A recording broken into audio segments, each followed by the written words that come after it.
என்ன சொல்லாமலேயே தண்ணி பிடிக்க போகிறாங்க? வர வர ரொம்ப பொறுப்பு அதிகமாயிடுச்சு போலயே. இருக்கட்டும் இருக்கட்டும். கல்யாணத்துக்கு முன்னாடி ஃப்ரெண்ட்ஸோட தண்ணி அடிச்சிட்டு இருந்த மனுஷன் இப்போ திருந்தி செடிக்கு தண்ணி அடிச்சிட்டு இருக்காரு.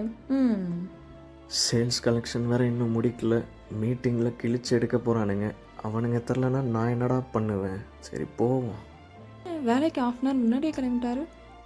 கால் கடுக்க நின்று 3 கிளைண்ட் செட்டில்மெண்ட்டை வாங்கி கொடுத்தாச்சு. இன்னும் ஒருத்தர்கிட்ட வாங்கி கொடுத்துட்டா முடிஞ்சிருச்சு. டார்கெட் முடிக்கிறதுக்குள்ளே ஹலோ சார். கிளைண்ட்டுக்கிட்ட பேசிட்டேன் சார், நாளைக்கு தரேன் இருக்காரு. சார் சார் நான் டெய்லி அவருக்கு ரிமைண்ட் பண்ணிக்கிட்டு தான் இருக்கேன், இன்னும் தரல சார். நாளைக்கு கண்டிப்பாக வாங்கிடுறேன் சார், நாளைக்கு வாங்கிடுறேன். நாளைக்கு செட்டில்மெண்ட் பண்ணிடுறேன் சார். Okay sir. வாடகை கொடுத்தாச்சு, கரண்ட் பில் கட்டியாச்சு, பால் பாக்கி வாமா. ரொம்ப மாறிட்ட. முன்னாடி எப்படி இருப்ப தெரியுமா? நம்ம கல்யாணத்தை எவ்வளோ கஷ்டப்பட்டு நடத்தினேன். கல்யாணத்துக்கு முன்னாடி எப்படி இருப்ப தெரியுமா? கல்யாணத்துக்கு அப்புறம் என்ன மாதிரி ஆம்பளைங்க பொறுப்பாகவும் ஆயிடுறாங்க, அமைதியாகவும் ஆயிடுறாங்கங்க. ஆனால் கல்யாணத்துக்கு முன்னாடி